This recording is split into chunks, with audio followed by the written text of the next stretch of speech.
할렐루야! 2025년 2월 28일 금요일 아침입니다. 성도들에게 찾아가는 말씀, 오늘은 창세기 34장의 말씀을 함께 묵상합니다. 많은 현대인들은 TV나 여러 매체들을 통해 드라마나 영화를 즐겨보곤 합니다. 특히 요즘은 넷플릭스라는 플랫폼이 생김으로 인해 핸드폰으로도 쉽게 언제 어디서나 드라마나 영화를 볼 수 있습니다. 여러분은 어떤 장르의 이야기들을 좋아하시나요? 옛날부터 지금까지 영화와 드라마에서 시청자들에게 가장 인기 있는 불변의 장르가 있다고 하는데요. 그것은 바로 복수극이라고 합니다. 한 영화 매체에서 세상은 왜 복수극에 열광할까라는 제목으로 칼럼을 기재한 적이 있습니다. 그 칼럼의 작가는 그 이유를 이렇게 설명합니다. 사회적으로는 양극화와 불공정이 심하고 부조리가 많으며 남의 권리를 빼앗고 착취하는 자들에게 대항할 힘도 현실을 뛰어넘을 능력도 없기 때문에 허구로 남아 정신적 복수를 하고 싶은 심리, 즉 강자에는 약하고 약자에는 강한 세상이 드라마에서나마 뒤집히는 판타지를 통해 대리만족을 하는 것이 사람들이 복수극에 열광하는 이유라고 말입니다. 복수를 담은 이야기들 가운데 세계적으로 아주 유명한 소설도 있습니다. 알렉상드르 듀마의 몬테크리스토 백작이라는 소설입니다. 이 소설의 배경은 프랑스 마르세유입니다. 그곳 출신의 젊은 선원 에드몽 당테스라는 순수하고 정직한 청년이 주인공으로 등장합니다. 그는 고향 친구이자 아름다운 연인인 메르세데스와 결혼을 앞두고 있었지만 그의 가장 친한 친구인 페르난도에게 배신당하여 약혼녀를 그에게 빼앗기고 13년간의 억울한 옥살이를 하게 됩니다. 그러던 중 감옥에서 만난 파리아 신부의 도움으로 탈옥하고 그로부터 물려받은 보물섬의 지도를 통해 어마어마한 보물을 찾아냅니다. 이후 그는 자신의 이름을 몬테크리스토 백작이라고 하고 자신의 인생을 망가뜨렸던 사람들에 대한 복수를 시작하는 그런 내용을 담은 소설입니다. 이 소설은 당시 대단한 히트를 쳤었고 1844년 연재가 시작되었었는데 지금도 여전히 사람들에게 읽혀지고 있는 이유는 억울하고 분통했던 마음의 응어리를 단번에 시원하게 날려주는 복수극이기 때문일 것입니다. 성경에서도 이런 복수의 감정들이 많이 기록되어 있습니다. 성경의 저자들도 자신을 핍박했던 원수나 이방인들을 향한 복수의 감정을 쏟아내곤 했습니다. 그중 오늘 본문 말씀, 창세기 34장의 장르 또한 복수극인데요. 그 내용이 참담합니다. 야곱의 딸 디나가 세겜성의 추장 하몰의 아들 세겜에게 욕보임을 당하며 이야기가 시작됩니다. 세겜은 디나를 사랑한다고 말하며 그녀를 아내로 삼기를 원했지만 이는 그가 행한 죄를 가릴 수 없는 행동이었습니다. 디나를 욕보인 것은 단지 한 여성을 향한 개인적인 범죄를 넘어서서 당시 사회적으로 용납될 수 없는 일이었고 또한 야곱과 그의 가족들에게 큰 수치와 고통을 안겨준 일어나서는 안 되는 사건이었기 때문입니다. 세겜의 아버지 하몰은 이 일을 해결하기 위해 야곱과 그의 아들들에게 결혼 동맹을 제안하며 화해를 시도합니다. 하몰은 세겜성의 남자들과 야곱의 가족이 서로 통혼하여 하나가 되자라고 제안했고 세겜은 디나를 위해 어떠한 대가도 지불하겠다라고 약속했습니다. 야곱의 아들들은 세겜과 하몰의 제안을 듣고 분노와 속임수로 그들을 대응합니다. 그들은 우리와 너희 사이에 언약을 맺으려면 너희 남자들이 모두 할례를 받아야 한다라고 조건을 제시했습니다. 이것은 단순한 화해의 조건이 아니라 복수를 위한 술책이었습니다. 세겜과 하몰은 이 제안을 받아들였고 성의 모든 남자들이 할례를 받기로 동의했습니다.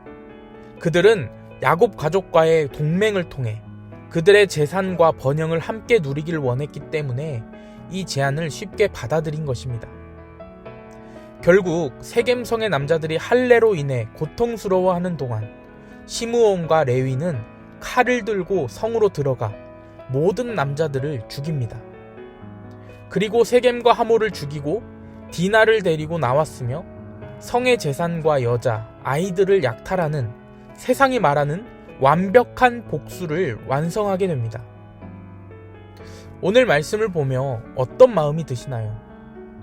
야곱의 아들들이 행한 행위는 어쩌면 통쾌한 복수일 수도 있지만 분명한 것은 하나님이 원하시는 것, 하나님이 허락하신 복수는 아니었다라는 것입니다. 우리는 분명하게 알고 있습니다. 하나님의 대답은 너희 원수를 사랑하며 라는 것을 말입니다. 그럼 우리 그리스도인들은 복수할 수 없는 것일까요? 억울하고 원통하고 분해도 이 감정을 억누르고 참기만 해야 하는 것일까요? 그런데 로마서에 하나님께서 허락하신 유일한 복수의 방법이 기록되어 있습니다. 로마서 12장 20절의 말씀인데요. 제가 읽어드리겠습니다. 20절의 말씀입니다. 내 원수가 줄이거든 먹이고 목마르거든 마시게 하라.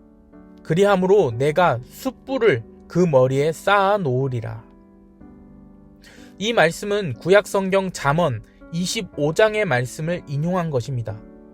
잠언서 25장 21절에서 22절의 말씀은 이렇게 기록되어 있습니다. 내 원수가 배고파 하거든 음식을 먹이고 목말라 하거든 물을 마시게 하라. 그리하는 것은 핀 숯을 그의 머리에 놓는 것과 일반이요 여호와께서 내게 갚아 주시리라. 그런데 이게 복수를 하는 것인가요? 어떻게 원수에게 음식을 먹이고 물을 마시게 하는 게 복수가 될 수 있을까요? 사람의 상식으로는 이해가 되질 않을 겁니다. 하지만 이 말씀에서 우리에게 주시는 복수의 의미는 숯을 그 머리에 쌓아 놓는 것이라는 말씀 속에 담겨 있습니다. 이 구절은 히브리인들의 격언으로 자신을 괴롭히고 힘들게 했던 원수에게 오히려 선을 베풀어 주므로 그의 양심을 부끄럽게 하고 얼굴을 뜨겁게 만들라는 의미입니다. 그래서 이 숯불의 의미는 회개의 표, 마음의 불, 그리고 회개와 부끄러움의 가책으로 타는 듯한 고통 등으로 해석되어집니다. 이것은 원수에게 은혜를 베풀어 그로 하여금 후회와 부끄러움에서 오는 고통을 느끼게 하라는 것입니다. 이것만이 하나님께서 그리스도인들에게 허락하신 유일한 복수의 방법인 것입니다. 앞서 말했던 몬테크리스토 백작의 마지막 복수의 이야기를 다시 보게 되면 당테스는 마지막 복수 상대인 당글라르를 계략에 빠뜨려 빈털터리로 만들어 버리지만 끝내 그를 죽이지 않고 이렇게 말합니다. 당글라르씨, 나는 몬테크리스토 백작이 아닙니다. 나는 당신 때문에 신세를 망친 사람입니다. 당신은 내 아버지를 굶어 죽게 했습니다. 그래서 나 역시 당신을 굶겨 죽이려고 했지만 당신을 용서하기로 했습니다. 왜냐하면 나 역시 신에게 용서를 받아야 할 사람이기 때문입니다. 결국 당테스는 복수 대신 용서를 택한 것입니다. 그는 자신 역시 용서받아야 할 죄인이라는 사실을 깨달았기 때문에 용서를 택할 수밖에 없었던 것입니다. 사실 용서는 쉽지 않습니다. 말이 쉽지 원수를 용서하는 게 얼마나 어려운지 우리는 모두 알고 있습니다. 그래서 용서를 강요하고 싶지 않습니다. 하지만 이 사실 하나는 우리가 기억했으면 좋겠습니다. 우리 모두는 예수 그리스도를 십자가에 못 박은 그분의 원수라는 사실 말입니다. 오늘 이 아침 우리가 먼저 죄인된 우리의 죄를 무한정으로 용서하시고 용서해 주시는 예수님의 십자가를 경험하기를 축복합니다. 우리가 십자가의 무한한 용서를 경험하게 될 때 주님께서는 오늘 나에게도 같은 은혜로 나의 원수를 용서하게 하시는 마음과 또 용기를 허락해 주실 줄 믿습니다. 아멘.